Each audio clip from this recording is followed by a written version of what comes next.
Apa rahasianya kelanggengan di dalam sebuah rumah tangga? Tidak berbicara hanya kepada agama Kristen saja, tetapi pada umumnya apa sebetulnya rahasia langgengnya dalam sebuah pernikahan atau rumah tangga itu? Firman Tuhan di dalam Matius pasal 19 ayat 6 dikatakan bahwa apa yang telah dipersatukan Allah tidak boleh diceraikan oleh manusia. Artinya bahwa perceraian atau penyebab terjadinya perceraian adalah cara manusia mempersatukan dalam sebuah rumah tangga. Pada umumnya orang ingin bahagia dengan menemukan pasangan yang memiliki jabatan yang tinggi, memiliki harta, memiliki uang, memiliki segala-galanya. Tapi pada kenyataannya semua yang diimpikan, semua yang diharapkan, semua yang sudah dimiliki itu tidak menjadikan suatu rahasia kebahagiaan atau membuat rumah tangganya menjadi langgeng. Tapi apa sebetulnya rahasia kelanggengan dalam rumah tangga menurut firman Tuhan ini? Yaitu bahwa rahasia kelanggengan itu adalah jodoh yang dari Tuhan. Tuhan yang mempertemukan, Tuhan yang mempersatukan. Kalau Tuhan yang mempersatukan, maka Tuhan juga akan bertanggung jawab atas rumah tangga setiap kita. Kalau Tuhan yang mempersatukan, maka Tuhan akan menyediakan segala keperluan, kebutuhan di dalam membangun sebuah rumah tangga menuju rumah tangga yang bahagia. Mengapa? Karena kalau Tuhan yang mempersatukan, tidak ada yang bisa memperceraikan. Kalau Tuhan yang mempertemukan, tidak ada yang memisahkan. Meskipun di dalam perjalanan kehidupan rumah tangga ada gesekan-gesekan, itu wajar. Karena kita harus akui bahwa kita lahir dari pola pasangan keluarga yang berbeda, pola didikan yang berbeda, pola kehidupan keseharian di dalam didikan orang tua yang berbeda. Itu sebabnya terjadi gesekan-gesekan. Untuk apa? Untuk mempersatukan dalam satu pola, yaitu pola yang Allah bangun. Itu sebabnya ayat ini katakan kalau Allah yang mempersatukan, hanya maut, hanya kematian yang akan memisahkan. Ada begitu banyak orang tua-tua dulu yang menikah bukan karena pacaran, hanya dijodohkan oleh orang tua, oleh karena suka orang tuanya sehingga mereka dijodohkan dan menikah. Tapi kita bisa melihat bagaimana kelanggengan pernikahan mereka. Mereka sampai mati, bahkan ada yang mati muda. Saya sedikit bersaksi tentang orang tua dari papa saya.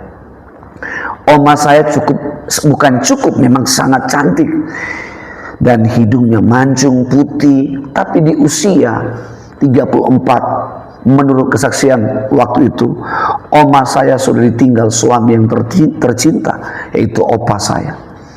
Tapi saya kemudian bertanya, mengapa oma tidak menikah lagi? Jawaban omanya sederhana, karena tidak ada yang bisa menggantikan satu kebahagiaan dalam cinta yang pertama. Meskipun agama pada zaman itu tidak segiat hari ini, kita bisa menonton di media sosial, YouTube, TikTok, dan semua alat elektronik yang menayangkan hal-hal tentang rohani.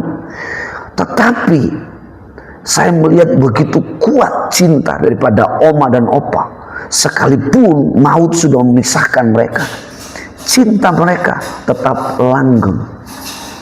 Kalau saya mendengar kesaksian ini, saya bisa simpulkan bahwa apa yang membuat rahasia cinta oma begitu langgeng dengan opa, karena Allah yang mempersatukan melalui siapa?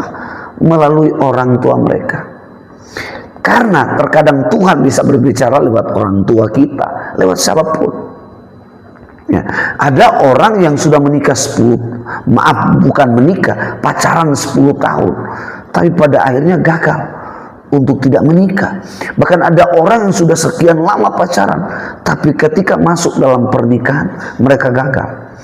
Saya menyebut bahwa orang yang gagal dalam pernikahan adalah mereka bukanlah jodoh yang dipertemukan Tuhan. Mereka hanya mempersatukan mereka dengan mencocokkan, oh dia ini cocok, oh dia ini impian saya, oh dia ini tipe saya. Pernikahan itu bukan berbicara tipe. Pernikahan itu bukan berbicara soal cocok. Tetapi pernikahan yang harus kita pahami dasarnya adalah Tuhan di dalam pernikahan. Mengapa? Karena Tuhan yang membangun pernikahan di Taman Eden. Itu sebabnya Tuhan ingin lewat pernikahan ini Ia dapat memultiplikasikan rancangan yang ilahi dalam setiap keturunan kita, dan keturunan hanya bisa terjadi yaitu melalui pernikahan. Hari-hari ini begitu banyak orang memaksakan, ya, kalau tidak dijodohkan orang tua mengakhiri hidup, atau kawin lari, menikah lari. Ini adalah sikap, ini adalah cara-cara manusia yang tidak harus dilakukan, karena Tuhan tidak mengajarkan. Kita tidak perlu memaksakan menurut keinginan kita, karena pernikahan bukan bicara tentang kehendak kita, tapi kehendak Tuhan. Kalau pernikahan atau jodoh itu adalah kehendak Tuhan, percayalah pasti langgeng. Percayalah pernikahan itu pasti sampai pada kematian yang tidak akan memisahkan. Tetapi cinta akan terus membara, cinta itu akan terus berkobar, dan kita bisa mewariskan sebuah cinta ilahi kepada keturunan, kepada anak-anak kita, dengan harapan bahwa ini terus dimultiplikasikan, terus dibawa keturunan mereka, sehingga keluarga kita akan disebut seperti Abraham. Kenapa Abraham dikatakan Allah Abraham, Allah Ishak, dan Allah Yakub? Karena Abraham membangun pernikahan, dasarnya adalah Allah, kemudian diwariskan kepada Ishak, Ishak mewariskan kepada Yakub, dan terus menerus. Sehingga kalau Bapak Ibu ingat, kita berdoa di dalam Allah Abraham, Allah Ishak, dan Allah Yakub. Padahal di dalam amanat agung kita diajarkan, kita berdoanya di dalam nama Bapa, Anak, dan Roh Kudus. Kenapa demikian terjadi? Karena begitu tertanamnya, begitu terkesan yang melekat dalam kehidupan keturunan atau keluarga Abraham, sehingga Abraham tetap mencintai Sarai meskipun sampai di usia senja, di usia tua, mereka tetap saling mencintai. Dan itulah kelanggengan sejati yang Alkitab bicarakan.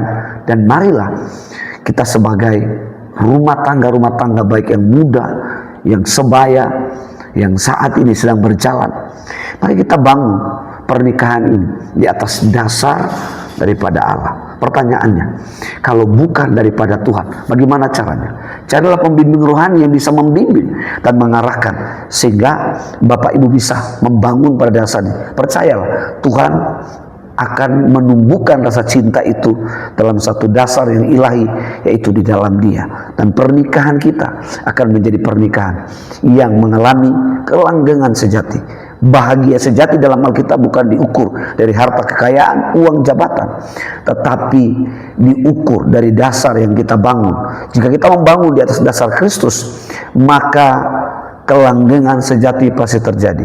Jika kita mengukur dengan harta, maka pernikahan akan berhenti kapanpun, di tengah jalan, atau dimanapun. Saya berdoa supaya kita menjadi keluarga-keluarga yang sakinah, mawadah, warohmah, menjadi keluarga yang bahagia menurut yang Alkitab, yang Allah ajarkan.